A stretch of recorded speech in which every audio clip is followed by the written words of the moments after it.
Xinjiang একটি নাম যার ভেতরে লুকিয়ে আছে হাজার বছরের ইতিহাস।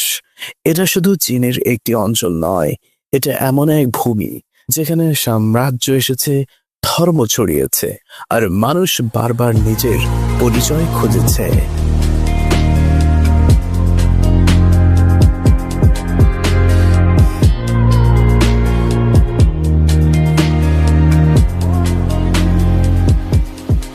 জিনজিয়াং বোঝার জন্য আমাদের ফিরতে হবে আজ থেকে প্রায় 2000 বছর আগে। এই অঞ্চল ছিল সিল্ক রোড এর কেন্দ্রবিন্দু, যে পথে চীন থেকে ইউরোপে যেত। রেশম, মশলা, গান, ধর্ম, কাশগার, হতন, তুরফান, এই শহরগুলো ছিল ওয়াসিস, মরুভূমির মাঝে জীবনের দ্বীপ। এই পথ দিয়েই বৌদ্ধ ধর্ম ভারত থেকে চীনে পৌঁছায়।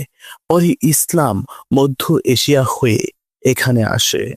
জিনজিয়াং তখন কোনো একক রাষ্ট্র ছিল না, এটা ছিল সভ্যতার মিলনস্থল।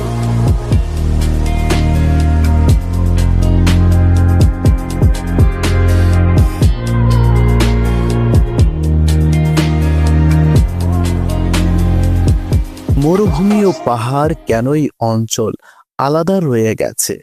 তাকলামাকান ডিজার্ট আর টিয়ান শান মাউন্টেন্স, এই দুই প্রাকৃতিক শক্তি জিনজিয়াংকে চীনের মূল ভূখণ্ড থেকে আলাদা করে রেখেছে শতাব্দীর পর শতাব্দী। এই প্রাকৃতিক দেওয়ালের কারণে বাইরের সাম্রাজ্য ঢুকতে পারেনি সহজে, স্থানীয় জনগোষ্ঠী নিজেদের সংস্কৃতি ধরে রাখতে পেরেছে, কেন্দ্রীয় শাসনের প্রভাব দেরিতে এসেছে। এটাই জিনজিয়াং এর স্বাধীন চরিত্র, এর মূল।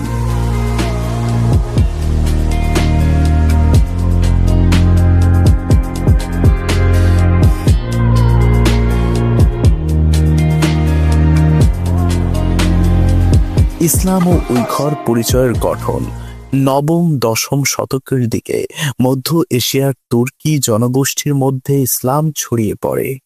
উইঘুর জনগোষ্ঠী ভাষায় তুর্কি, সংস্কৃতিতে মধ্য এশীয়, ধর্মে ইসলাম।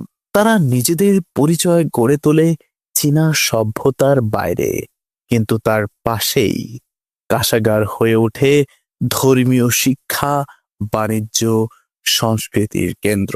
এই সময় থেকে জিনজিয়াং ধীরে ধীরে চীনের ভিতরে একটি স্বতন্ত্র সাংস্কৃতিক অঞ্চল হয়ে দাঁড়ায়।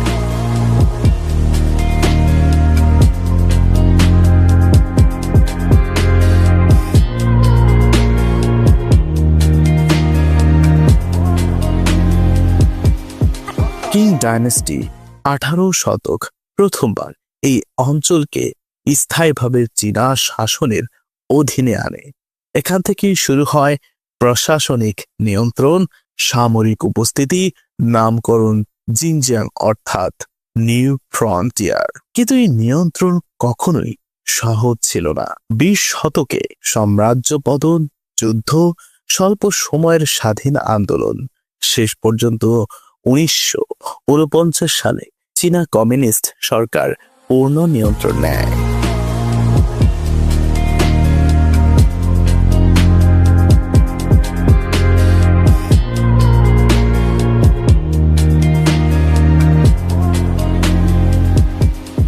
আধুনিক সময় উন্নয়ন বনাম পরিচয়। 21 শতকে জিনজিয়াং হয়ে ওঠে চীনের সবচেয়ে কৌশলগত অঞ্চলগুলোর একটি, কারণ বেল্ট অ্যান্ড রোড ইনিশিয়েটিভ, প্রাকৃতিক সম্পদ, সীমান্ত নিরাপত্তা, একদিকে অবকাঠামো, শিল্প, যোগাযোগ, অন্যদিকে সাংস্কৃতিক চাপ, ধর্মীয় পরিচয় সংকট, আন্তর্জাতিক বিতর্ক। জিনজিয়াং আজ তাই শুধু ইতিহাস না, এটা বর্তমান বিশ্বের রাজনীতির এক আয়না। জিনজিয়াং শেখায় একটা অঞ্চল কেবল ভূগোল নয়, এটা মানুষের স্মৃতি, বিশ্বাস আর পরিচয়ের গল্প। ইতিহাস এখানে শেষ হয়নি, এটা এখনো লেখা হচ্ছে, নীরবে, ধীরে কিন্তু গভীরভাবে।